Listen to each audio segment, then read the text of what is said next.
What's a rule that was implemented somewhere that massively backfired?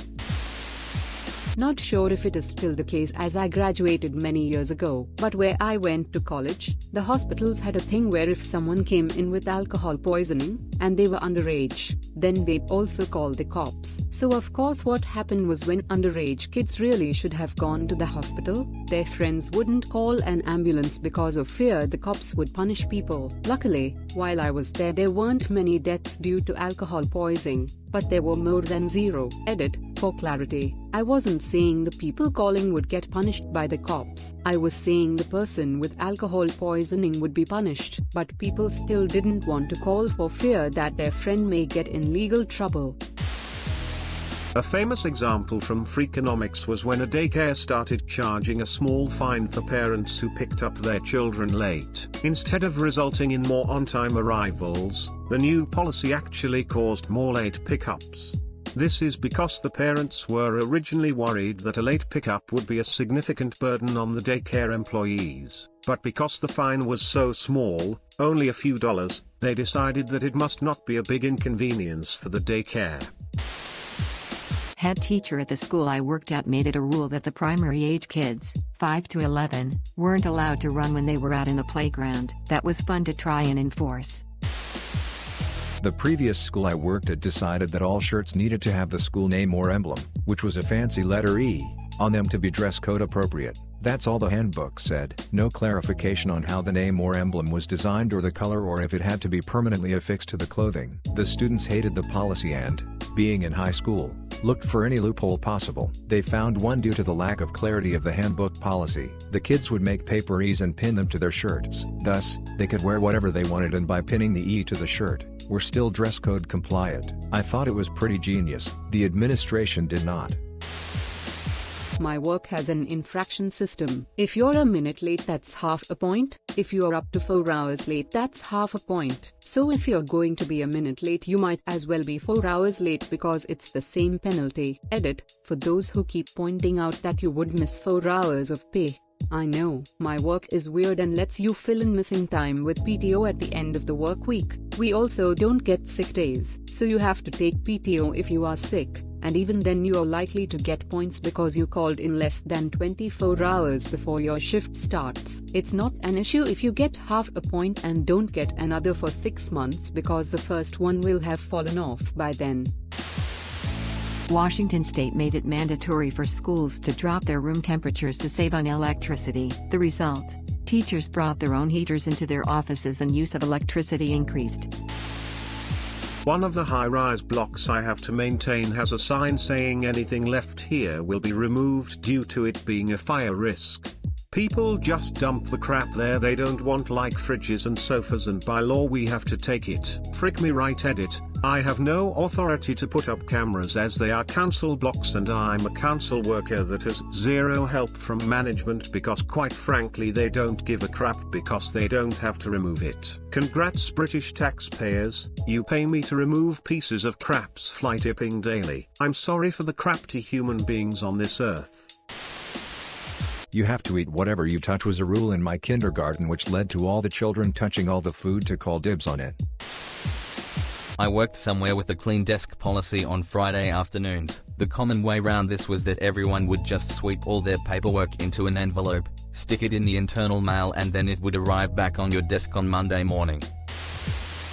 My company has a strict no alcohol policy. You can't begin work within 10 hours of having had a drink. So whenever there's a staff shortage and they need me to come in right away, guess who just cracked open a cold one?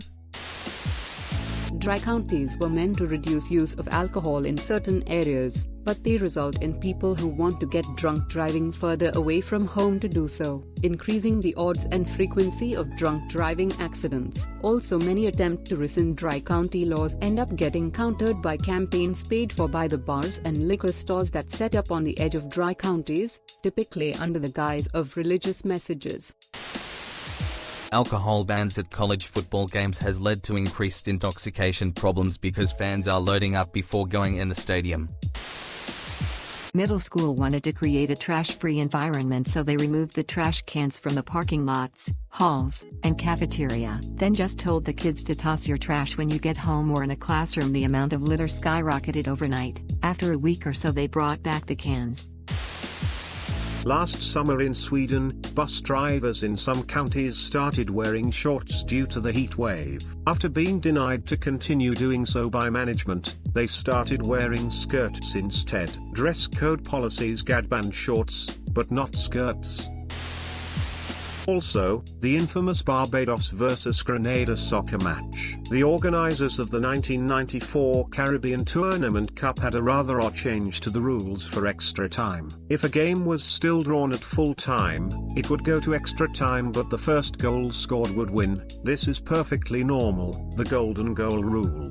What was different is that they ruled that winning this way would count as having won by 2 goals for the purpose of tournament qualification, instead of just 1. Barbados went into a match against Grenada needing 2 goals to qualify for the main tournament. If they lost, or won by only 1 goal, Grenada would qualify instead. Under the regular rule, this would mean that if the match went to extra time, there would basically be no point Barbados playing, because even if they scored, they would only win by 1 goal, and not qualify. But the 2-point rule would motivate them to play on. Sound good? Well, you might be able to guess what happened. The match looked like it was about to end with Barbados 2-1 Grenada, a win for Barbados, but not the 2 goals they needed. So Barbados deliberately scored an own goal in the last few minutes of the match, making the score 2-2, hoping to trigger extra time and a chance to score the magic 2-value goal. The Grenada players quickly realized they could do the same, score an own goal to make the match 3-2 to Barbados, which would have Barbados winning by only 1 goal, so Grenada would qualify. But the Barbados players realized that too. And so they began to defend Grenada's goal. So for the last 7 minutes of the match, Grenada were trying to score a goal in either net, since scoring a goal against Barbados would give them 3-2 and they would win the match, and scoring in their own goal would make it 3-2 to Barbados, so they would lose the match but win the qualification, and Barbados were defending both. Amazingly, Barbados did actually manage to do so, successfully defending themselves while half of their team were defending Grenada's goal against Grenada, and then scored the golden goal in extra time and qualified.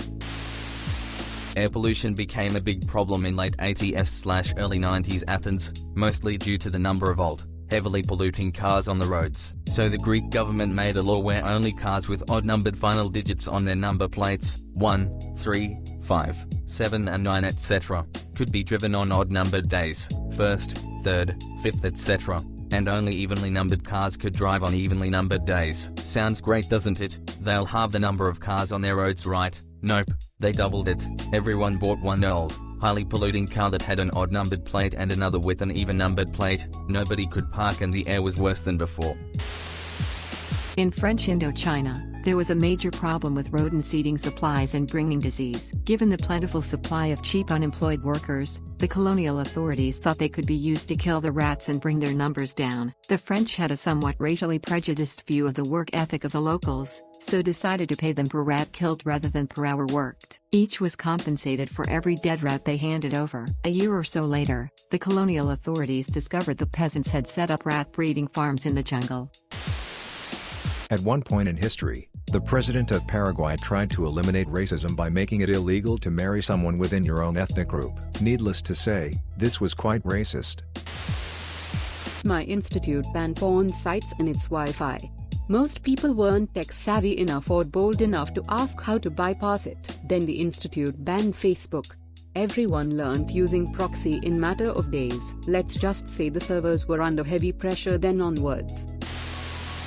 I worked at Macy's one Christmas and found out the reason why you can never find anyone at the registers is because they don't allow employees to stand at the register because it's intimidating. I can't tell you how many times I gave up trying to purchase something there because I couldn't find anyone to ring me up. Yesterday in Kenya, our governor in Nairobi banned public transport from getting to town, so people had to walk long distances to work. And since we don't have enough pavements, People ended up walking on the roads, like 3,000, and there was a traffic jam that lasted for more than 5 hours. The next day the ban was removed. People walking on the highway. Porn being banned on Tumblr Reddit, thanks Tumblr for the free internet points. A hotel I used to work for decided they were having an alcohol-free holiday party. This didn't sit well with the people who'd been working there for years and were accustomed to a full bar at the party. The staff parking lot ended up being full of people drinking in their cars trying to get a good buzz to carry them through the party, and most people ended up getting way drunker than they would have, so the party was a crap show. English law in Wales set the death penalty for stealing a sheep. Welshmen caught stealing sheep would claim to be making love to them. They would get a lesser penalty for bestiality. The consequence of this is they Welshmen gained a reputation as sheep shaggers. Worked for a warehouse 4 days a week, 11 am 9:30 p.m. Monday to Thursday. They reiterated many times during the interview process that overtime was optional. My first day my supervisor told me that overtime is indeed optional, but if you don't stay for overtime then everybody else has to stay even later. So if you do leave on time, don't come back. Whatever. I didn't mind the extra hours too much, although a 10.5-hour shift is already long. But the bonus was that we could go early if all the orders were done. As you can imagine, the good workers busted their ass from start to finish, cutting as many corners, good and bad ones, as they could in order to get out early. Normally this ended up with us being able to leave around 15 minutes early, or on a really good day where the stars aligned, everybody showed up, we could leave as early as 7:30 or 8. However, leaving that early only happened once or twice a year at most. Overtime was every week. Every single Monday we would work until 2 a.m. 11 a.m. to 2 a.m. isn't ideal when you have no idea when you're off.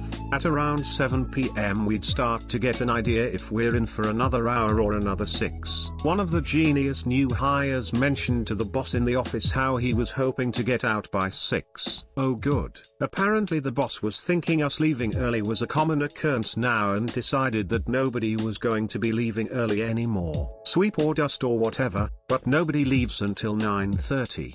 All of a sudden we were late every single day without fail. Why? We were working our asses off to get out early but failing every day and ending up on time, or still late. By taking away our ability to leave early, everybody give up working hard. Slow down, we've got another hour left anyways. I'm not sweeping. Went from about 45 hours a week to 55, 13 hours every day. Nobody ever left early anymore. But nobody left on time either. Losses for everybody involved because the boss didn't realize that us leaving early for 2 days out of a year actually gave us the daily motivation to work our asses off the other 360 tilde. TL, Dr. Boss put a stop to leaving early. No incentive to work our asses off anymore means paying overtime every day.